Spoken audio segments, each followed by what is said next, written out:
आवाज आ रही है ना आपको मेरी? आ रही है। शुरू कर दिया। आप शुरू करो। सभी सुंदर साथी के चरणों में प्रेम प्रणाम जी। बोलिए श्री प्राणनाथ प्यारे की जय। बोलिए श्री सतगुरु महाराज की जय। रूह का दिल दिल में पिया रहते हैं रहते हैं।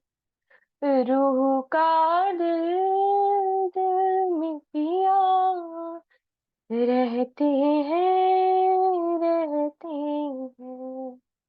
अपने दिल की बात पिया दिल से दिल को कहते हैं। अपने दिल की बात पिया दिल से दिल को कहते हैं। एक दिल ही है ये पिया की होता वही जो चाहते हैं। रूह का दिल दिल में पिया रहते हैं रहते हैं। रूह का दिल दिल में पिया रहते हैं रहते हैं। दिल भी पिया का रूह भी पिया की तन भी पिया का ये कहते पिया। दिल भी पिया का रूह भी पिया की तन भी पिया के ये कहते पिया।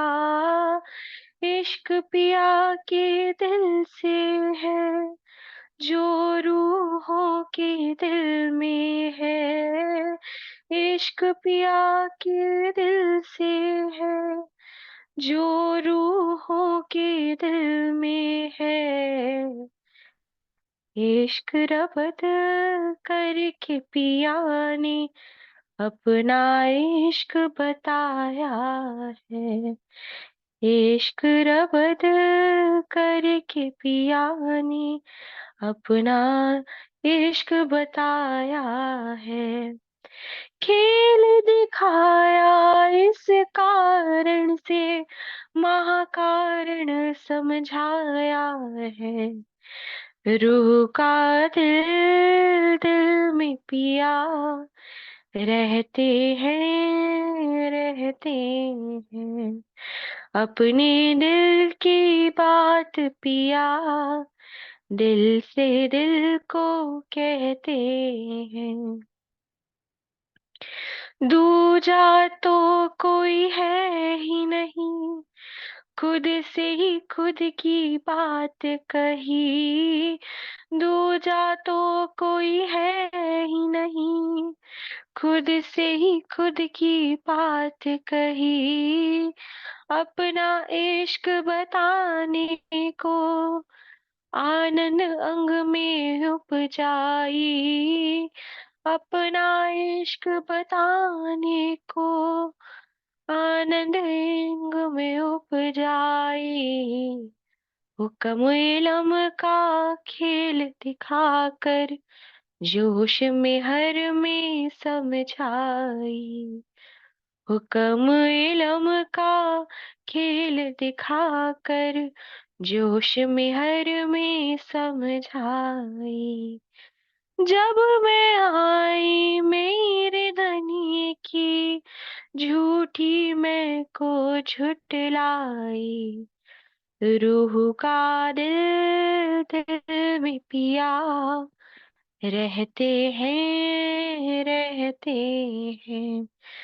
अपने दिल की बात पिया दिल से दिल को कहते हैं। मोमिन जिनको कहते हैं वो चरणों में बैठे हैं। मोमिन जिनको कहते हैं वो चरणों में बैठे हैं। हम कहते हम आए यहाँ और कहते कब जाए वहां, हम कहते हम आए यहाँ, और कहते कब जाए वहां, यही रूह की फरामोशी है, और यही तो हासी है, यही रूह की फरामोशी है, और यही तो हासी है। धाम अखंड में आवागमन ना हुआ ना होता है, रूह का दिल दिल में पिया, रहते हैं अपने दिल की बात पिया, दिल से दिल को कहते हैं। एक दिल ही है ये पिया की, होता वही जो वो चाहते हैं, रूह का दिल दिल में पिया, रहते हैं रूह का दिल दिल में पिया, रहते हैं। बोलिए श्री प्राणनाथ प्यारे की जय, बोलिए श्री सतगुरु महाराज की जय। प्रणाम जी। प्रणाम जी, धन्यवाद चाहत।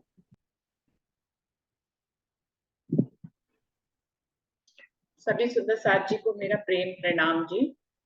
प्रथम लागू दुई चरण को, धनी ना छुड़ाइयो खीन, लाख तली लालेड़िया, मेरे जीव के ही जीवन, इन पाँव तले पड़ी रहूं, धनी नजर खोलो बातून, पलना वालों निरखो नेत्रे, मेरे जीव के ही जीवन, मेरे जीव के ही जीवन। श्री बंदो सतगुरु चरण को, करु सुप्रेम प्रणाम, अशुभ हरन मंगल करन, धनी श्री देव चंद्र जी नाम। श्री प्राणनाथ निज मूल पति, श्री मेहराज सुनाम, तेज कुंवर श्यामा युगल, जिको पल पल करूं प्रणाम, पिया जी को पल पल करूं प्रणाम।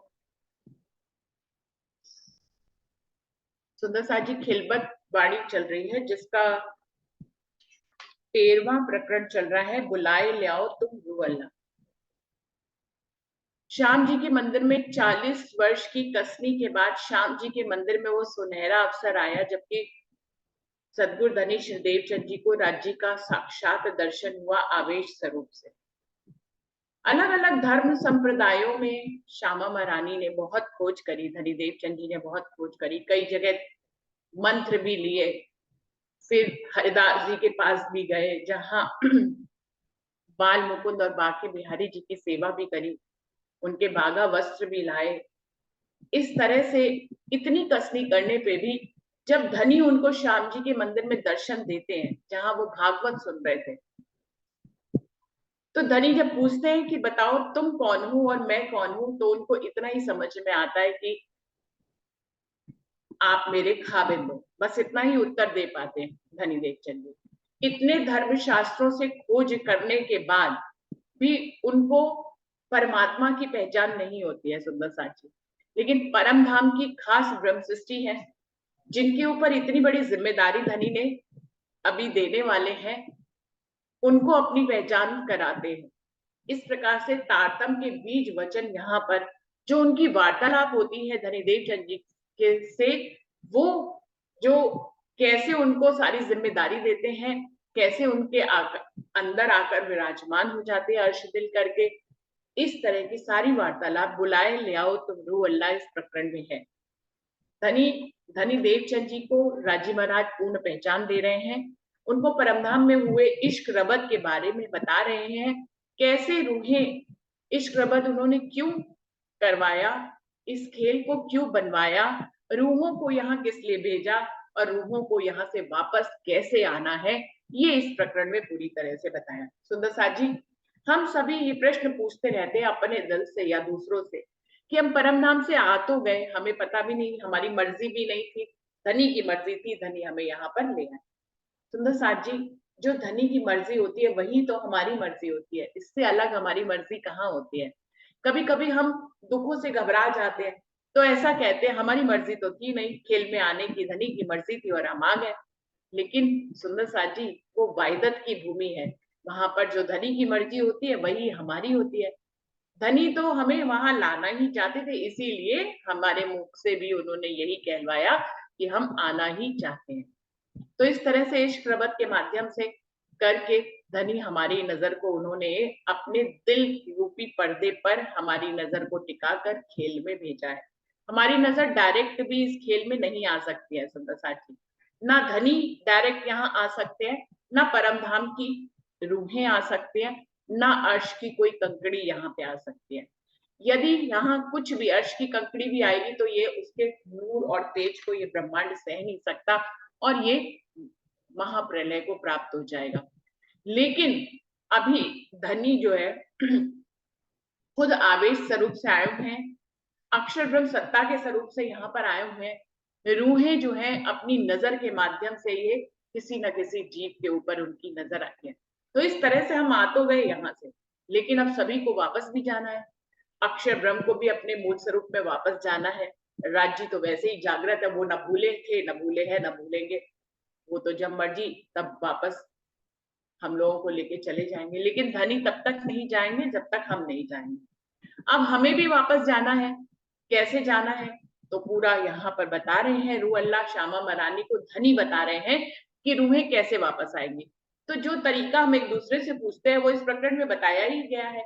सीधी सी बात है, जो बार बार कहते हैं, हमारे सारे परमहंस भी कहते हैं और हमें भी पता है, इस प्रकरण में भी बताया गया है कि बिना इश्क के हम वापस परम धाम नहीं जा सकते हैं। यहाँ पर इलम का राज्य है, धनी ने यहाँ पर ये इलम के सागर में हमें भेजा है, मेहर के सागर में भेजा है। धनी की मेहर और धनी के इलम के तले हमें धनी के इश्क में आना है। और इश्क जब आएगा तो रूहें धनी का दीदार करेंगी, उनसे बातें करेंगी, उनके स्वरूप और श्रृंगार को देखेंगी, उनकी चितवन करेंगी और फिर एक दिन हर रूह ये करेगी तो वापस परम धाम चले जाए। ये सीधा सा तरीका है, कुछ इससे अलग तरीका नहीं है। कहने को बहुत सीधा लगता है कि बस इश्क आना है और हम परम धाम चले जाएंगे, लेकिन इश्क किसको कहते हैं ये इतना आसान नहीं है। सुंदर साथ जी, यहाँ पर जो हमें मोह, जो प्रेम दिखाई देता, हम उसी को इश्क समझ लेते हैं। धनी से इश्क करने का मतलब है कि सब कुछ त्यागना, अपनी मैं खुदी को त्यागना, अपने अंदर के अहंकार के महीन महीन धागों तक को धनी के ऊपर समर्पित कर देना, अपने पूरे वजूद को धनी के पे समर्पित करना, तब भी इश्क आएगा, ये बड़ी बात होगी। तो सुंदर साथ जी, जितना सरल शब्दों में है कि इश्क आएगा और परम धाम में उठ जाएंगे, तो उतना आसान नहीं है। धनी हमें कसने की कसौटी पे कस रहे हैं कि रूहें कितना समर्पण करती हैं कि उनको इश्क दिया जाए। पात्र के बिना तो इश्क आता भी नहीं है, जब रूहें उसकी पात्र बन जाएंगी तो उनको इश्क दिया जाएगा। हाँ, ये अलग बात है, सच में दिया जा रहा है। यह सब कुछ एकदम से नहीं होगा। आपने आज चिंतन करना शुरू करी और कल आपको धनी इश्क दे देंगे और अपना दर्शन दे देंगे, इतना आसान नहीं है। अक्षराधि पूर्ण पारब्रह्म है, उनकी बुजुर्गी बहुत ज्यादा है, इतनी ज्यादा है कि किसी को वो मिलते ही नहीं है, लेकिन उन्होंने सुगम किया कि रूहों को मिल सकते हैं, रूहों को वो मिल सकते हैं। रूहें इस खेल में बैठकर इलम के माध्यम से, इश्क के माध्यम से परम धाम की और राज्य के स्वरूप और श्रृंगार की लज्जत ले सकती है। ये धनी ने जो ताला लगा रखा था कि पूरे ब्रह्मांड में कोई भी उनसे नहीं मिल सकता है, उन्होंने ये ताला अब सबके लिए खोल दिया है। रूहें तो इनसे मिल ही सकती हैं, कोई भी जीव आत्म भाव लेकर यदि अक्षरातीत पूर्ण पारब्रह्म पे समर्पण करता है तो वो भी धनी का दर्शन कर सकता है। तो इस प्रकरण की 16 चौपाई हो गई थी। अभी हम आगे बढ़ते हैं, श्यामा महारानी को रूह अल्लाह को धनी दर्शन देते हुए बता रहे हैं पूरी परमधाम की बातें, उनको याद दिला रहे हैं। रूहों ऐसा खेल दिखाऊं मैं, जित झूठे झूठ पूजत, ढूंढे अव्वल आखिर लग, तो हक ना कहूँ पायत। रूहें ऐसे खेल में आ जाएंगी जो खेल मैंने ही बनाया है, मैं ही उनको दिखा रहा हूँ। तो राजी कह रहे हैं कि मैं तुम्हें ऐसा खेल दिखाऊंगा। ये परम धाम में आने से पहले ही धनी ने रूहों को पहले से आगाह कर दिया था, पहले से चेतन कर दिया था, चेतावनी दे दी थी। उस समय की बात बता रहे हैं कि जब इश्क रबद हो रहा था तो राजी ने रूहों को पहले से बता दिया था कि मैं ऐसे खेल में तुम्हें भेजूंगा जहां सब लोग झूठ झूठ जो पूजा करते हैं वो भी झूठ है और जिसकी पूजा करते हैं वो भी झूठ है। तो झूठे झूठ पूजन रूहों ऐसा खेल दिखाऊं मैं जित झूठे झूठ पूजत है, जहां पर झूठे लोग भी झूठों की पूजा करते हैं। इसका क्या मतलब है? मतलब जितने भी जीव है मिटने वाले हैं, उनका कोई भी जो है अखंड अस्तित्व नहीं है, उनका कोई भी मूल तन नहीं है। जो महाप्रलय में नष्ट हो जाते हैं, जिनकी रोज मृत्यु होती है, उसको सत्य कैसे कह सकते हैं? देखिए, ये जो जीव है महाप्रलय के जब ये खेल बनता है तो जीव बनते हैं, ये विष्णु के जीव हैं, उससे ये पूरी सृष्टि बन जाती है। अब उसके बाद सबको एक तन मिलता है, 5 तत्व का तन। पशु पक्षियों को उनका तन मिलता है, मनुष्य को उनका तन मिलता है, देवी देवताओं को उनका तन मिलता है, राक्षसों को उनका तन मिलता है, चांद सूरज को उनका तन मिलता है। इस तरह से ये सारा ब्रह्मांड बन जाता है। फूलों को और इत्यादियों को उनका तन मिलता है। हर किसी को यहाँ पे 5 तत्व का कोई ना कोई तन मिलता है। उसके अंदर जो चेतन तत्व होता है, जो जीव होता है, वो जीव जब जो चीज रोज हम मरते हुए देखते हैं जिन जीवों को, वो 5 तत्व का शरीर मिट्टी में मिलता है, जीव उसमें नहीं मरता है। सुंदर साथ जी, जीव जब सृष्टि बनती है तो सब जीव बन जाते हैं और फिर जब महाप्रलय का लय होता है तभी सभी सृष्टि के जीव जो है वो महाविष्णु में समा जाते हैं और महाविष्णु अव्याकृत अपने मूल स्थान अव्याकृत में समाते हैं। सुंदर साथ जी, जो रोज मृत्यु होती है किसी ना किसी शरीर की, वो मृत्यु तन की होती है, जीव की नहीं होती है। जीव तन बदलता है, जीव एक तन को छोड़कर फिर वो दूसरे तन में आ जाता है, गर्भ में दूसरा तन छोड़ता है, फिर वो तीसरे तन में आ जाता है। इसमें उसकी योनि भी बदलती है, कभी वो मनुष्य तन में होता है, कभी वो जानवरों में होता है, कभी पेड़ पौधों में भी हो सकता है, कभी किसी में भी हो सकता है, चांद तारों के रूप में भी हो सकता है। तो सुंदर साथ जी, बहुत सारी योनियां होती हैं, 84 लाख योनियों का वर्णन है। इतनी होती है, उनमें से किसी भी योनि में जो है वो जीव जाता है। तो सुंदर साथ जी, जीव नहीं मरता है, ये तन जो है ये मरता है। जो 5 तत्व का तन है 5 तत्व में मर जाता है। लेकिन जीव को झूठ क्यों कहा गया है? क्योंकि जीव की कोई परातम नहीं है। जब महाप्रलय होती है तब वो जीव आदि नारायण से बना होता है, तो आदि नारायण में ही समा जाता है और आदि नारायण अव्याकृत में समा जाते हैं, जो अक्षर के मन का स्वरूप है। तो इस तरह से किसी को भी अखंड नहीं कहा जाता है। और ये जीव जब एक तन धारण करता है तो ये जिन ब्रह्मा विष्णु महेश को 33 कोटि के देवी देवताओं का जो ध्यान मगन चित्तन, उनकी पूजा अर्चना सेवा पूजा जो करता है, दान पुण्य करता है, ये सब भी झूठ है। जिस तरह एक जीव जो है एक तन छोड़ के दूसरे तन में जाता है और महाप्रलय में वो महाविष्णु में समा जाता है, बिल्कुल ऐसे ही जितने भी 33 कोटि के देवी देवता है, ब्रह्मा विष्णु महेश है जो इस ब्रह्मांड को चलाते हैं, आदि नारायण है, सब महाविष्णु में समा जाते हैं। सुंदर साथी, उनके देवी देवता भी महा जैसे एक जीव समा जाता है, वैसे 33 कोटि के देवी देवता ब्रह्मा विष्णु महेश सहित सब जो है महाविष्णु में समा जाते हैं और महाविष्णु अव्याकृत में समा जाते हैं। तो क्या कह रहे हैं? झूठे झूठ पूजक, यानी कि जो लोग पूजा कर रहे हैं वो तो खुद तो झूठ है ही है, जिनको सच मानकर पूजा कर रहे हैं कि ये हमारे देवी देवता है, ये हमारी इच्छाएं पूरी करेंगे, ये ब्रह्मांड को चलाते हैं, जिनको पूज रहे हैं, पूजनीय माने जा रहे हैं, वो भी झूठ है उन्हीं जीवों की तरह। दोनों में कोई फर्क नहीं है। उनको इस ब्रह्मांड को चलाने का कार्यभार दे रखा है और जीवों को उस ब्रह्मांड में अपने अलग अलग दुख और सुख के जीवन को जीने का रोल दे रखा है। तो ये सब अपने अपने रोल अदा कर रहे हैं और कुछ भी नहीं है। सुंदर साथ जी, तो झूठे झूठ पूजक कह रहे हैं, ऐसा खेल दिखाऊं मैं जित झूठे झूठ पूजक, यहाँ पर झूठे लोग झूठे ही लोगों की पूजा करते हैं। ढूंढे अव्वल आखिर लग तो हक न कहूं पायत, ऐसे जीव इस ब्रह्मांड में, क्योंकि शास्त्रों में जबराइल के माध्यम से परमात्मा का इशारा आया है, जिसमें ये कहा गया है वो निराकार से आगे है, वो योग माया से भी आगे है, वो परम धाम में विराजमान है। अब वो उसको ढूंढते हैं, ढूंढे अव्वल आखिर लग, शुरू से लेकर आखिर तक ब्रह्मांड के जीव जो है उस परमात्मा को ढूंढ रहे हैं। तो हक ना कहूं पाइयत, लेकिन उनको कहीं पे वो परमात्मा मिलता नहीं है। आए फंसे तिन फरेब में, पानी पत्थर आग पूजत, अर्श साहिब कायम की कहूं सुपने ना पाइए बात। वो कह रहे हैं रूहें भी ऐसे फरेब में आकर फंस गई। आए फंसे तिन फरेब में, ऐसे फरेब में जहां झूठ ही झूठ को पूजा करता है, जहां सब लोग झूठे हैं, सब महाप्रलय में नष्ट होने वाले हैं, सब आग पानी पत्थर की पूजा करते हैं, ऐसे ब्रह्मांड में रूहें भी आकर उन्हीं के बीच में फंस गई, उन्हीं के बीच में मिल गई। पानी पत्थर आग पूजन, यहाँ पर सब लोग पानी पत्थर आग की पूजा करते हैं। अग्नि को भी देवता माना जाता है, जल को भी देवता माना जाता है, पत्थरों को भी उनकी मूर्ति बनाकर उनकी पूजा की जाती है। शिवलिंग किसका बना होता है? पत्थर का बना होता है। कोई भी मूर्ति बनी होती है पत्थर की बनी होती है। तो सुंदर साथ जी पत्थरों की भी पूजा की जाती है, उनको एक आकार दे दिया जाता है और उसको देवता बना दिया जाता है, फिर उसकी पूजा की जाती है। ये तो एक पिक्चर में भी दिखाया गया था जिसमें आमिर खान था कि वो एलियन उसको दिखाया जाता है कि वो दूसरी दुनिया से इस दुनिया में आता है, तो वो हैरान होता है कि यहाँ तो लोग जो है भगवानों की मूर्तियां बनाते हैं। एक मार्केट में वो जाता है, वहां हजारों भगवान ही भगवान खड़े हुए थे, उनकी मूर्तियां ही मूर्तियां खड़ी थी, कोई किसी की बात नहीं मान रही थी। उन मूर्ति से कुछ भी कहो, वो तो एक मूर्ति है, उनको क्या ही समझना। उसी मूर्ति को एक मंदिर बना दिया गया, उसमें उसकी स्थापना कर दी गई, फिर उसको फूल मालाएं चढ़ाने लगे, अगरबत्ती दिखाने लगे, तो वही पूजनीय हो गए।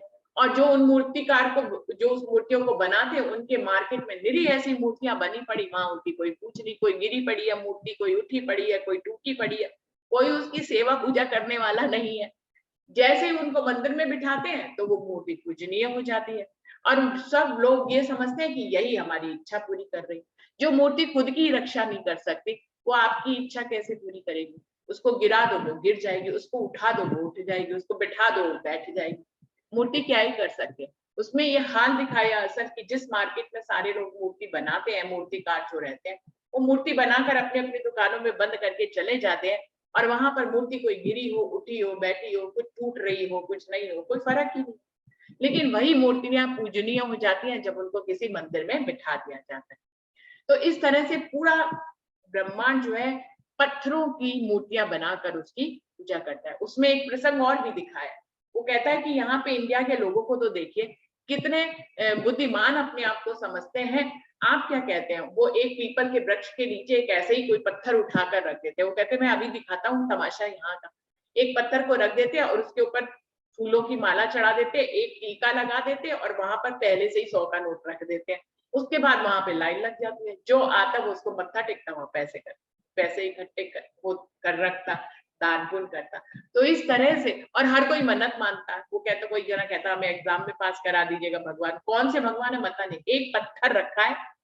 आमिर खान वहां पे एक पत्थर रख देता है वृक्ष के नीचे और उसको फूलाट पहना देता है और कहता है कि अभी तमाशा देखिए शुरू हो जाएगा, और वही हो जाता है। उसी समय कोई आता है कहता मुझे एग्जाम में पास करा देना, कोई कहता अरे हमारी शादी करा देना। तो इस तरह की बहुत सारी वहां पे सच्चाई की जो है वो प्रतिबिंब दिखाए गए हैं उस पिक्चर में। वैसे तो मूवीज अच्छी होती हैं तो कोई ना कोई संदेश जरूर देती हैं। अब वो पिक्चर बहुत चली, बहुत हिट हुई, लेकिन किसी ने भी तब भी उसमें जो संदेश था वो नहीं लिया। उस संदेश को लेना जरूरी था, जिसको नहीं लिया। अब हम लोग क्या है, हम लोग तो ब्रह्मवाणी पढ़ते हैं, हम ब्रह्म सृष्टियां हैं, हम लोग ब्रह्मवाणी पढ़ते हैं, तो हमें जो उसमें दिखाया जा रहा था वो एकदम सत्य लग रहा था। हमें वो बात चुभ भी रही थी, लेकिन दुनिया वालों को नहीं चुभी। वो फिल्म हिट भी हुई, लेकिन आमिर खान के कारण हिट हुई, अनुष्का के कारण हिट हुई। उसमें जो एक टॉपिक दिखाया गया उसको लोगों ने नहीं समझा, और अगर समझा होता, एक क्रांति आती, तो फिर मूर्ति पूजन ही बंद हो जाता। तो इस तरह से झूठे झूठ पूजत, पानी पत्थर आग पूजत, अर्श साहेब कायम की कहूं सुपने ना पाइए बात। मूवी का कुछ नाम था, जिसे सुंदर साहब को याद हो तो जरूर बताएगा। अर्श साहेब कायम की कहूं सुपने ना पाइए बात। अखंड परम धाम में रहने वाले अक्षरातीत पूर्ण पार ब्रह्म, उनकी तो कोई बात सुपने में भी नहीं करता। किसी को पता ही नहीं है तो करेगा ही क्या? किसी सुंदर साथ को उस मूवी का नाम याद है?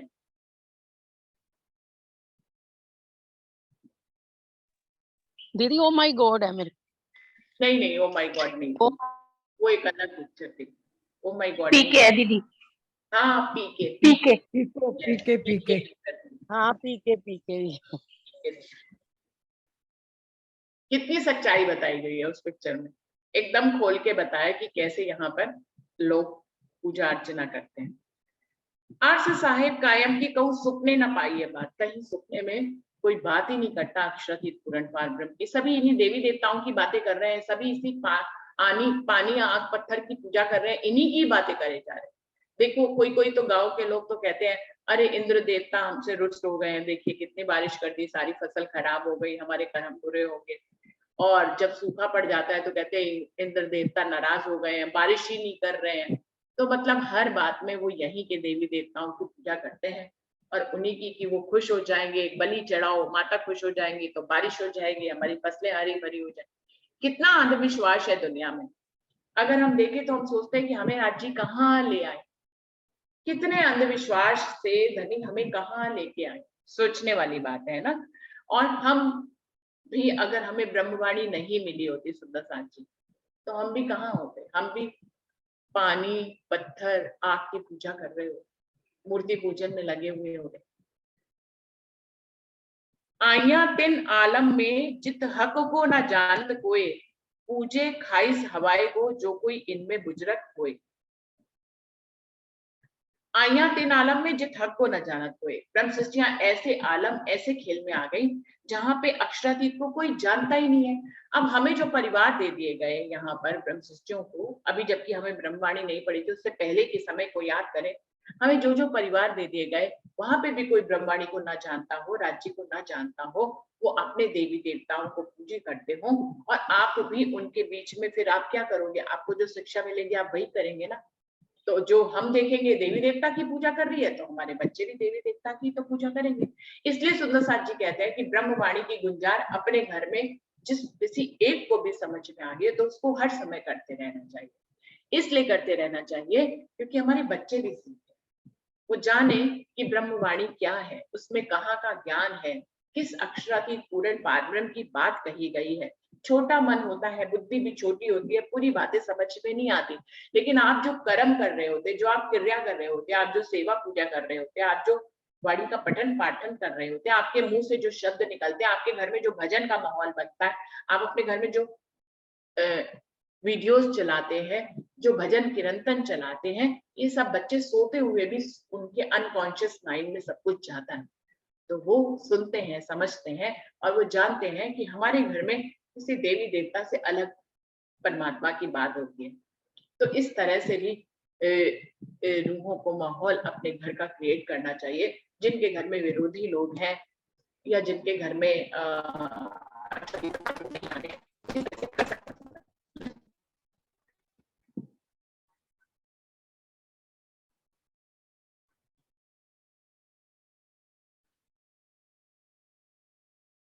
तो आइया तिल आलम में जित हक को न जानत कोई, वहां ऐसे आलम में आ गई जहां अक्षरातीत पूर्ण पार ब्रह्म को कोई जानता ही नहीं है।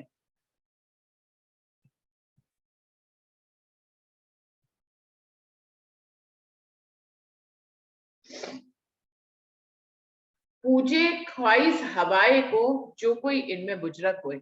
अब इनमें से कोई अगर बुजरक भी होता है, कुछ समझदार भी हो जाता है, आगे बढ़ता है, यदि वो कुछ पहचान भी कर लेता है तो भी वो निराकार तक पहुंचता है और निराकार से ही अपनी ख्वाहिशें पूरी करने की वो मांग करने लग जाता है। अब हमारी पूजा यहाँ पे जितने जीव पूजा करते हैं तो उन पूजा करने के पीछे भी उनका एक उद्देश्य होता है। वो पूजा इसलिए नहीं करते कि उनको कोई समर्पण करना है या कुछ करना है, वो अपनी ख्वाहिशों को, दुनियावी ख्वाहिशों को पूरा करने के लिए ही पूजा करते हैं। अगर आप देखें वैष्णो देवी में जो इतने लोग जाते हैं, कोई नंगे पैर, मैं भी गई थी अपने ऑफिस की तरफ से, पूरे हम लोग करीब 70-80 लोग वहां पर एक साथ ऑफिस के लोग गए थे, पूरा ऑफिस ही गया था वहां पे वैष्णो देवी, तो मैं भी गई थी ऑफिस की तरफ से। सुंदर साथ जी मैंने देखा वहां पर कितनी दूर ऊंचा जाना पड़ता है, बहुत दूर, इतनी मेहनत करके मैं तो थकी गई। मैं तो कोरोना के बाद गई तो वैसे ही चढ़ नहीं सकती थी, मैं तो अपना बग्गी और घोड़ा ही करके गई, कहीं पे भी पैदल नहीं चल पाई। तो वहां पे मेरे जो ऑफिस में काम करने वाले हैं उनकी श्रद्धाएं क्या हैं, वो नंगे पैर जा रहे हैं, वहां पे नंगे पैर जा रहे हैं, पूरा इतना रास्ता और पैदल जा रहे हैं, जिसमें 5-5, 6-6 घंटे लग रहे हैं। मेरे को तो घोड़े पे भी 2-2.5-3 घंटे लग गए, और वो तो पैदल जा रहे हैं, इतना ऊंचा, पैरों में उनके पैर इतने बड़े बड़े सूज गए। वहां किस लिए जा रहे हैं, कितनी कसनी किस लिए कर रहे हैं, वो कुछ मांगेंगे उनसे। तो देखिए वो पूजा भी किससे कर रहे हैं, तो स्वार्थ है पूजा में भी कुछ मांगने का। मैं जब जब सब जा रहे थे तो मैंने हर साल ऑफिस कहीं ना कहीं घुमाने ले जाता है, तो इस पर वहीं जाने का प्रोग्राम बना। मैंने कहा मैं भी घूम के आऊंगी, तो वैष्णो देवी के लिए मैंने भी हाँ करी। मैं हमेशा ही जब कहीं जाते हैं तो घूमने जाती हूँ ऑफिस की तरफ से, तो मजा आता है, सबके साथ जाते हैं। मुझसे सब लोग बातें कर रहे थे कि जा रहे हैं हम, इसलिए जा रहे हैं, हम इतने साल से नहीं गए, हमने ये मांगा हुआ था कि ये पूरा हो जाएगा तो हम दोबारा आएंगे, हम दोबारा आएंगे, या जो भी है। तो ऐसे एक प्रश्न मेरी तरफ आया कि आप वैष्णो देवी किस लिए जा रही हैं, क्या आपकी कोई इच्छा है? तो मैंने कहा कि नहीं, मैं तो वैष्णो देवी इसलिए जा रही हूँ क्योंकि आप सब जा रहे हैं, इसलिए मैं आपके साथ जा रही हूँ एंजॉय करने के लिए, घूमने के लिए। दूसरी बात, मैं मांगने के लिए तो कुछ जा ही नहीं रही, मैंने तो ऐसा कुछ नहीं सोचा कि मुझे कुछ मांगना है, और ऐसा कुछ नहीं है कि मैं कुछ मांगने के लिए जा रही हूँ। लेकिन मेरा एक संदेश आप लोगों के लिए है कि कभी बिना वजह भी जाना चाहिए। अगर वो आपके इष्ट हैं और आप उनको इतना चाहते हैं कि उनके लिए आप नंगे पैर जाते हैं, आपके पैरों में खून भी आने लग जाता है, आप जाते हैं, तो लेकिन कभी कुछ बिना मांगने के लिए भी तो जाए, बिना किसी भावना के भी तो जाए, सिर्फ उनसे मिलने ही तो जाए, तो उन्हें ज्यादा अच्छा लगेगा ना। तुम हमेशा उनसे कुछ मांगने के लिए जाते हो, कोई इच्छा लेके जाते हो, तो कभी उनके पास बेवजह भी जाइए, सिर्फ उनसे मिलने की वजह होनी चाहिए, ना कि कुछ मांगने की वजह से जाना चाहिए। तो मेरे उस उत्तर से वो सब लोग ऑफिस वाले प्रभावित हुए बड़े, क्योंकि हर किसी के दिल में था कि वो किसी ना किसी कारण किसी की इच्छा पूरी हो गई थी, वो इसलिए जा रहा था, किसी को कोई इच्छा मांगनी थी, वो इसलिए जा रहा था। कि लेकिन मैंने कहा बिना चाहत के भी जाना चाहिए, चाहत सिर्फ उसकी होनी चाहिए कि भाई तुम्हारे दर्शन करने आ रहे हैं, बस इसीलिए जाना चाहिए। तो ये एक अच्छी बात है। वो लोग हमेशा ना किसी किसी चाहना से, और हमेशा आप देखिए वैष्णो देवी लोग इच्छाओं के लिए जाते हैं, इतनी भीड़ होती है, इंसान इंसान से टकराता है, इतनी भीड़ वहां पे होती है, और दर्शन सिर्फ 2 मिनट के लिए, इतनी जद्दोजहद और इतनी मेहनत के बाद इंसान वहां पे पहुंचता है, जब दर्शनों वाली जगह पे 1 मिनट रुकने नहीं देते, क्योंकि अगर वो रुकेंगे तो बहुत भीड़ पीछे होती है लाइनों में, 1 मिनट में ही दर्शन करके वो आपको आगे बढ़ा देते हैं। तो इतनी मेहनत करके जहां पहुंचते हैं वहां 1 मिनट का भी दर्शन नहीं मिलता। लोग पता नहीं कहाँ कहाँ किन किन शहरों से आते हैं दर्शन करने के लिए। तो वही बात है, पूजे ख्वाहिश हवाएं की जो कोई इनमें बुजरक हो। इन लोगों में, इन जीवों में कोई बुजरक भी निकलता है, जिसको थोड़ा सा ज्ञान होता है, निराकार तक पहुंचता है, तो भी वो जो है निराकार तक पहुंचता है, और वहां पे भी उसकी ख्वाहिशें बनती हैं, कुछ ना कुछ ख्वाहिश के कारण वो वहां पहुंचता है।